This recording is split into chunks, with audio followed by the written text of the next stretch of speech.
नमस्कार,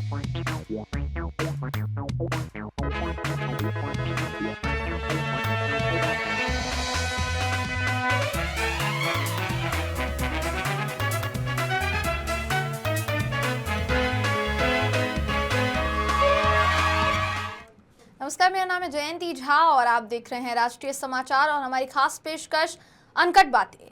आज बिहार में कुछ अनोखा हुआ है जिसे सत्ता पक्ष अनोखा बता रहा है, विपक्ष अनोखा नहीं मान रहा। उसका कारण क्या है? बिहार का बजट सत्र शुरू है और आज उसका दूसरा दिन था। पिछले 2 दशकों में बिहार के बजट का आकार अगर आप देखेंगे तो 26,000 करोड़ से बढ़कर 3.17 लाख करोड़ के पार पहुंच चुका है। लिहाजा आपकी बार बिहार का जो बजट है वो 3,47,579 करोड़ 76 लाख रुपए पर पहुंच चुका है। पिछले कुछ सालों की तुलना में ये जो बजट है ये बढ़ा है। आज बिहार विधानसभा में वित्त मंत्री विजेंद्र प्रसाद यादव ने ये बजट पेश किया। एक तरफ जहां विपक्ष का ये कहना था कि इस बजट में आम जनता के लिए कुछ नहीं है, लोक लुभावन बस वादे कर दिए गए हैं और है कुछ नहीं, नाम बहुत बड़े हैं, दर्शन बहुत छोटे हैं, तो वही सत्ता पक्ष का कहना है कि इस बजट का लक्ष्य बिहार की गति और समृद्धि है जो हर हाल में पूरी होगी। 5 फरवरी को बिहार राज्यपाल के अभिभाषण पर नेता प्रतिपक्ष तेजस्वी यादव अपनी बात रखने वाले हैं। तो आज अनकट बातों में इन्हीं तमाम मुद्दों पर होगी चर्चा। आगे आपका परिचय कराएंगे हमारे मेहमानों से, मगर उससे पहले एक रिपोर्ट दिखाते हैं कि आज बिहार विधानसभा में क्या क्या हुआ है। एक झलक दिखाते हैं इस रिपोर्ट के जरिए। देखिए रिपोर्ट। नित नई ऊंचाइयों को छू रहा है बिहार। नित नई ऊंचाइयों को छू रहा है बिहार। शिक्षा पथ और उद्योग से सजेगा बिहार। तरक्की निज बांटेगा आधार। देश के विकास में निज बांटेगा आधार। बिहार भाजपा के अध्यक्ष संजय सरावगी ने इन्हीं पंक्तियों से अपने राज्यपाल अभिभाषण पर धन्यवाद प्रस्ताव पर संबोधन शुरू किया। मगर संजय सरावगी के बयान से पहले अनंत सिंह की सदन में मौजूदगी ने सबको हैरान कर दिया। अनंत सिंह जेल से विधानसभा शपथ लेने एम्बुलेंस से पहुंचे थे, जहां अनंत सिंह का नीतीश कुमार के पैर छूकर आशीर्वाद लेना चर्चा का विषय बन गया।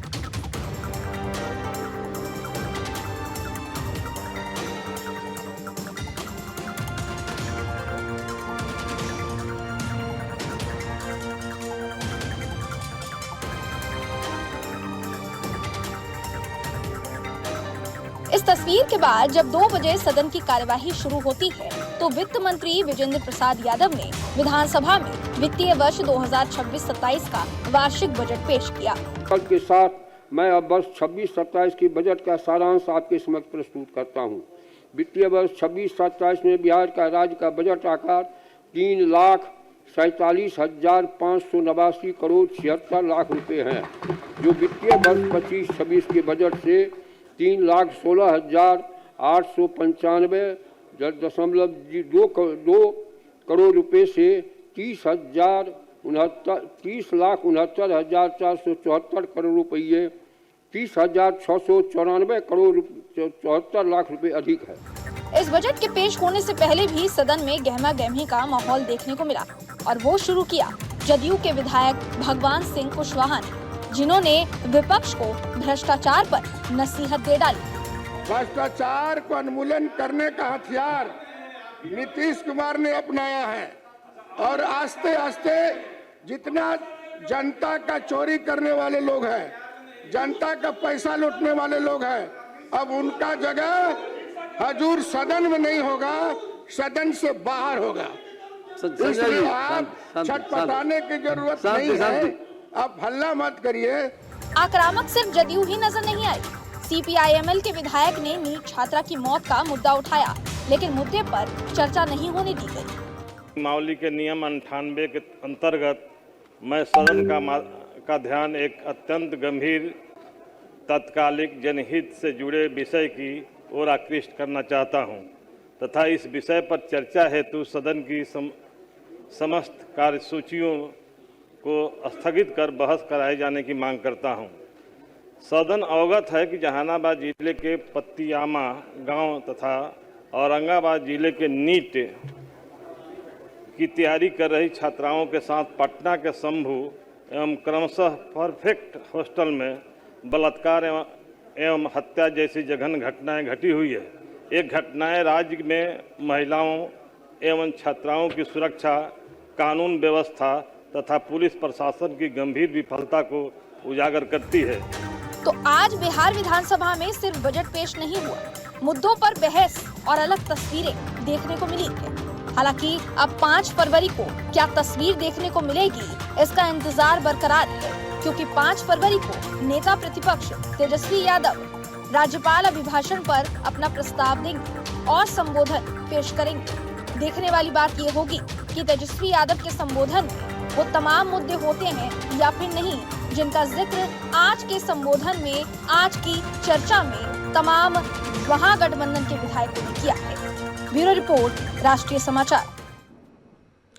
तो आज बिहार विधानसभा के बजट सत्र का दूसरा दिन था और हंगामे से लेकर बजट के पेश होने तक बहुत सी ऐसी तस्वीरें हैं जो नजर आई। जैसा अभी आपने रिपोर्ट में देखा, आनंद सिंह जो हैं वो पहुंचे थे और ये आज की सबसे ज्यादा चौंकाने वाली तस्वीर थी जो बिहार विधानसभा से सामने आई। मगर वहीं दूसरी तरफ विपक्ष का और भी कई सारे आरोप थे विपक्ष द्वारा जो लगाए गए, खासकर नीट छात्रा के मामले को लेकर जिस तरीके से विपक्ष आक्रामक नजर आया, सदन के बाहर भी सदन के अंदर भी, वो एक अलग तस्वीर जो है वो नजर आई। आज के अनकट बातों में शुरुआत हम कर रहे हैं, हमारे साथ जुड़ रहे हैं आरजेडी के प्रवक्ता हैं दिनेश पाल जी, उनसे बात करेंगे। दिनेश जी, पहला सवाल मेरा यही होगा कि आज आप लोगों की तरफ से मुद्दा क्या रखा गया? संसद के माफ कीजिएगा, बिहार विधानसभा के अंदर आप लोगों की तरफ से असल में मुद्दा क्या रखा गया? क्योंकि जिस तरीके से सत्ता पक्ष के कई विधायक आप लोगों पर आक्रामक नजर आए, आप लोग काउंटर बैक क्यों नहीं कर पाए? जयंती जी, स्क्रीन दिखने का आपका कुछ? जी दिनेश जी, आप बोलिए, आप दर्शक सुन रहे हैं। देखिए, बिहार की जो स्थिति बदहाली बनी हुई है और आप एक तरफ से जो बजट में आपने देखा कि जो महिला सशक्तिकरण के पे बात कर रहे हैं और बड़े बड़े बातें और कह सकते हैं शब्दों का जाल बुन रही है सरकार, खासकर महिला सशक्तिकरण को लेकर। वहीं दूसरी तरफ पूरा बिहार देख रहा है कि किस तरह से तमाम अभिभावक अपनी बेटियों को पटना से हॉस्टल से घर ले जाने लगे हैं। मतलब यह इससे बड़ा दुर्भाग्य नहीं हो सकता कि बिहार की बेटियों को जिन्हें पटना पढ़ने को भेजा गया हो उनका रेप हो और हत्या हो। तो एक तरह से, और पुलिस जो है उससे भी खतरनाक स्थिति यह है कि पुलिस उसको दोषी पकड़ने की बजाय पीड़ित परिवार को ही परेशान करे और उन पर दबाव बनावे कि आप आत्महत्या कीजिए। तो ऐसी स्थिति बनी हुई है, कार्यप्रणाली है बिहार पुलिस की। तो विपक्ष चाहता है कि नहीं, बिहार को सरकार का लॉ एंड ऑर्डर मेंटेन हो और खासकर हमारे बहन बेटियां सुरक्षित हों। दूसरी तरफ जिसने आपने खुद कहा कि आज के बजट से ज्यादा आकर्षण अनंत सिंह थे, और आपको पता है अनंत सिंह कहां से निकल के आए थे? जेल से निकल के आए थे। और किस घटना में? चुनाव के समय दुलार चंद की हत्या हुई थी बेरहमी से, उसके उस आरोप में जेल में है। तो आपने शुरू में कहा और कई नेताओं के बयान सुनाया कि नीतीश जी ने इस सबको खत्म किया। भाई तो बाहर है, आशीर्वाद दे रहे हैं बैठ के सदन में, वो उन्हें संरक्षण दे रहे हैं। यहाँ पे बिहार सरकार इस तरह संरक्षण दे रही है हत्यारों और अपराधियों को और बलात्कार रेप के दोषियों को कहिए तो एक स्थिति है। दूसरी तरफ जो है कि पिछले बजट से के स्थिति जो थी और जो उसके बाद जो कैग का रिपोर्ट आया था 17,000 करोड़ का, आज तक अता पता नहीं चला। तो बिहार सरकार से हमारी पार्टी मांग कर रही है कि आप कल ही हमारे मुख्य प्रवक्ता ने बयान जारी किया था कि आप अपने खजाने का भी एक श्वेत पत्र जारी कर दिएगा, खजाने की स्थिति क्या है। अब दूसरी तरफ आप याद कीजिए, मंत्री जी भी बोल रहे थे, जो वित्त मंत्री, कि जो 94,42,000 गरीब परिवार जिनका मासिक आय 6,000 से कम है, जिनको 2 लाख रुपया परिवार को देने के लिए नीतीश जी बोले थे और कहा जा रहा है। और चुनाव से जस्ट के समय, चुनाव चलते हुए भी जिस तरह से 10,000 घूस के रूप में बांटा गया 1.5 करोड़ महिलाओं को, उनको 2 लाख देने की बात कर रहे हैं। अब दोनों की जब जोड़ेगी आप बजट में 2-2 लाख, तो पहुंचेगा 5 लाख करोड़, और बजट 3.5 लाख करोड़ भी नहीं है। तो आप क्या करना चाह रहे हैं? तो फिर उसके बाद देखिए, उसके बाद आप हर जिला में कारखाना फैक्ट्री खोलने की बात कह रहे हैं। 5,000 करोड़ से जिला के प्रमुख विद्यालयों को, उच्च शिक्षा संस्थानों को चमकाने का वादा किया है चुनाव में। और आपको बता दें 38 जिला का ही जोड़ेगी बजट तो आपको 1,90,000 करोड़ होगा। मात्र 69,000 करोड़ के आसपास शिक्षा में दिए हैं। और बिहार में सबसे बदहाल स्थिति शिक्षा और स्वास्थ्य की है। तो यह स्थिति ये है कि इनसे कुछ संभल नहीं रहा, इसलिए ये चुनाव के समय कुछ गलत तरीके से सरकारी संसाधनों का दुरुपयोग करके, सरकारी तंत्रों का दुरुपयोग करके सत्ता में आना चाहते हैं। उसके बाद हवाई बातें करते हैं, शब्द करते हैं। आपको एक आधा मिनट और सुना दें कि ये लोग पिछले बजट में स्त्री सशक्ति, महिला सशक्तिकरण पर बहुत सारे बात इन्होंने कहा था, बड़ी बड़ी बातें कही थी। इसमें पिंक शौचालय की बात की थी सभी जिलों में, बाजारों में। आप चल जाइए किसी जिला मुख्यालय में, देखिए कितने पिंक शौचालय मिलेंगे, कुछ प्रवक्ता जुड़ेंगे। तो इन्होंने कहा था कि पटना में महिला हाट, पिंक बस में कहे थे महिला ड्राइवर, महिला कंडक्टर होंगी। भाई बात तो बहुत करते हैं, लेकिन उसके पहल नहीं करते हैं लोग।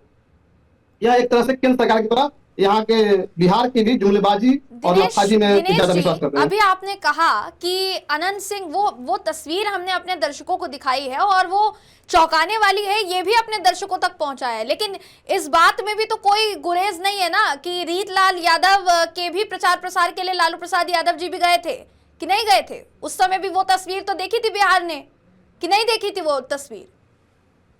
जयंती जी, आपने अभी शुरुआत में कहा क्या उनको बयान सुना कि नीतीश जी ने इसे खत्म करते हैं, इसको प्रश्न नहीं देते हैं। और आपको बताया लालू जी के जब गए थे प्रचार में, आप याद कीजिए कि एक तरफ उनके जबरदस्त मतलब पैरोल मांगा जा रहा था रीतलाल जी को, उसके बाद नहीं दे रहे थे, प्रचार करने गए थे। और एक तरफ उनपे मतलब कुछ खास आरोप भी नहीं थे, जबरदस्ती एक तरह से बदले की राजनीति से उनको बंद रखा गया, चुनाव में नहीं घूमने दिया जाए ताकि वो जीत न जाए। और उनको रामकृपाल जी को जिताने के लिए क्या गया, चुनाव आयोग और बिहार सरकार के सब खेल थे। दूसरी तरफ आप देखिए केंद्रीय मंत्री हैं ललन सिंह, क्या कहे कि मकामा में हर व्यक्ति बन जाओ तुम अनंत सिंह, यानी हर व्यक्ति हत्या करो।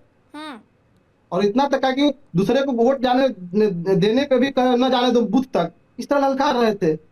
तो ये राजीव जी भी हमारे साथ जुड़े हुए हैं, हमारे बिहार ब्यूरो हेड हैं। राजीव जी, अभी जैसा कहना था, आरजेडी के प्रवक्ता हैं दिनेश जी, उनका ये साफ तौर पर कहना है कि इस पूरे बजट में कुछ भी नहीं है आम लोगों के लिए। जो बड़ी बड़ी बातें कही गई है उसमें बिल्कुल भी सच्चाई नहीं है, क्योंकि आम जनता से इस बजट का कोई सरोकार नहीं है।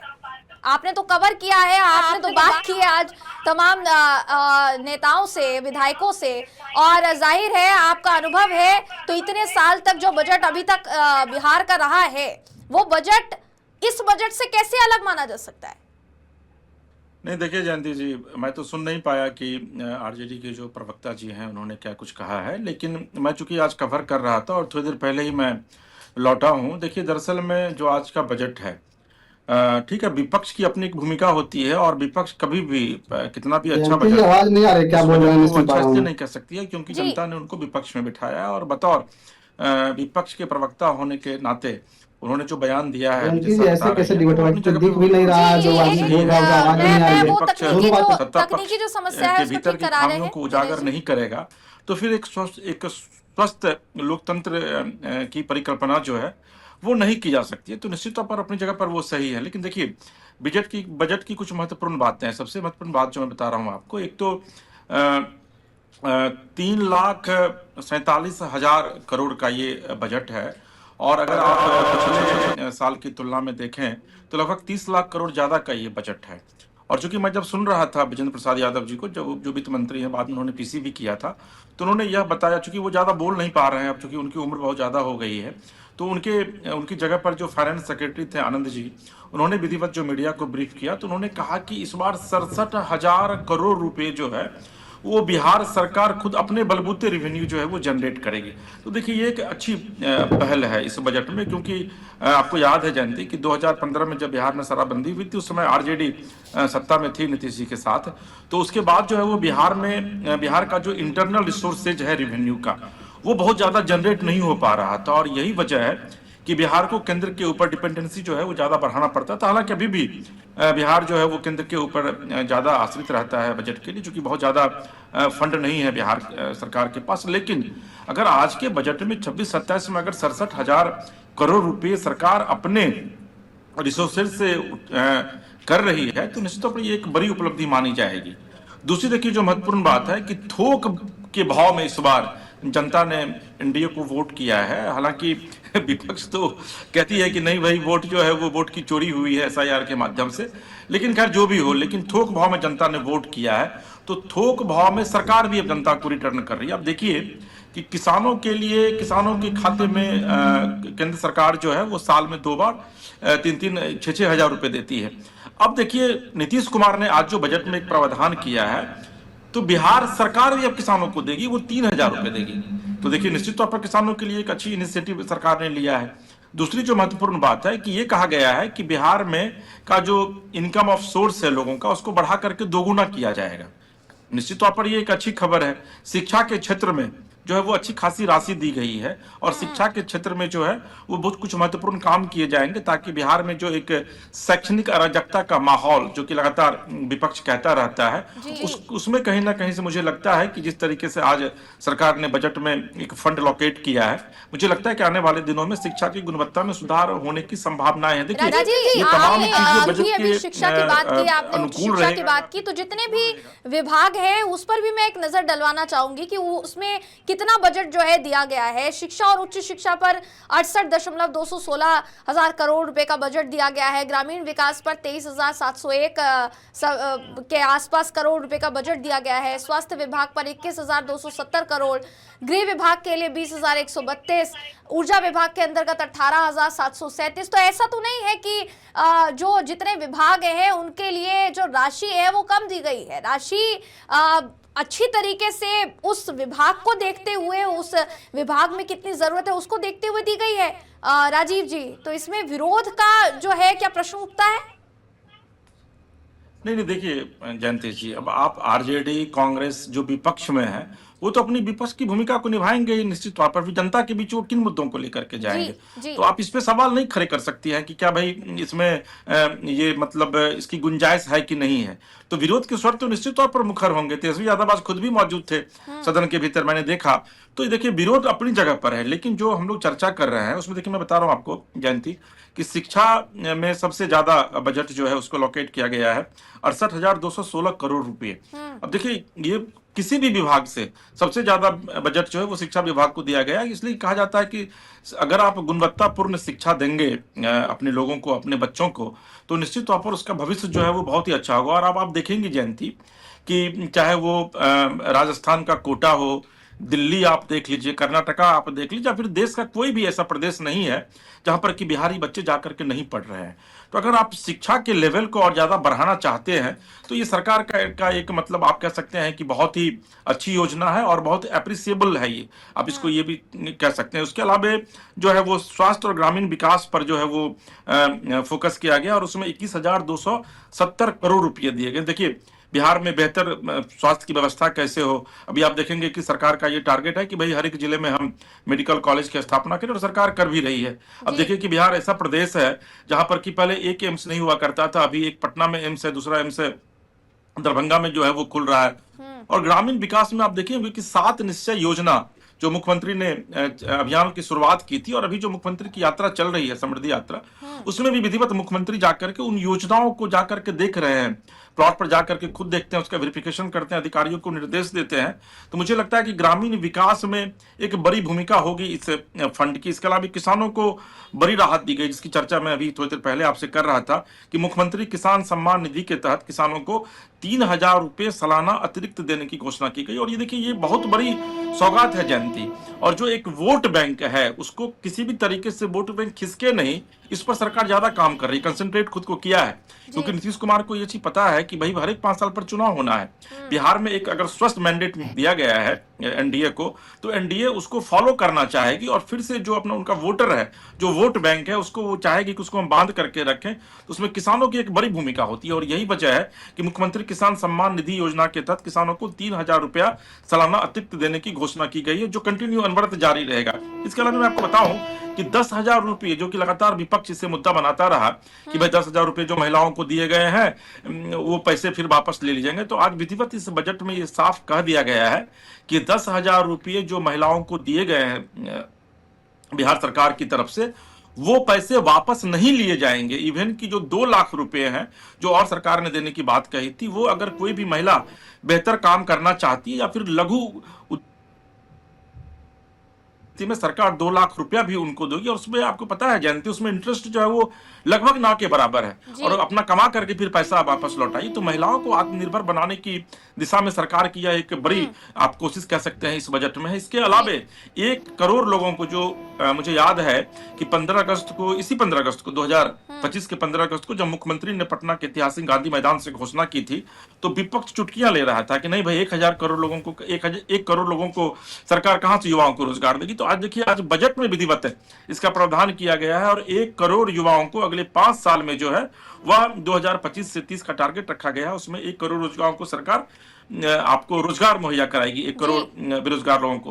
तो ये तमाम चीजें ऐसी चीजें हैं। गरीब, SC ST और पिछड़े वर्गों के लिए अलग से बजट का प्रावधान किया गया है। अनुसूचित जाति के लिए, शेड्यूल कास्ट के लिए 19,603 करोड़ और अनुसूचित जनजाति के लिए 1,648 करोड़ का प्रावधान किया गया है। और जो सबसे दिलचस्प है कि इस बार राजकोषीय घाटा जो है वो 3% से कम रखा गया है। आप अंदाजा लगाइए कि 2000 मैं RJD के प्रवक्ता हमारे साथ जुड़े हुए हैं, आप इसको अन्यथा नहीं लीजिएगा, लेकिन 2005 के पहले जो बजट पेश होता था, मैं उस समय भी कवर करता था, तो उस समय जो बजट का आकार रहता था वो 25,000 करोड़ का रहता था, 30,000 करोड़ का रहता था। लेकिन आप अंदाजा लगाइए जयंती कि आज का बजट जो है वो 3,47,000 करोड़ रुपए का है।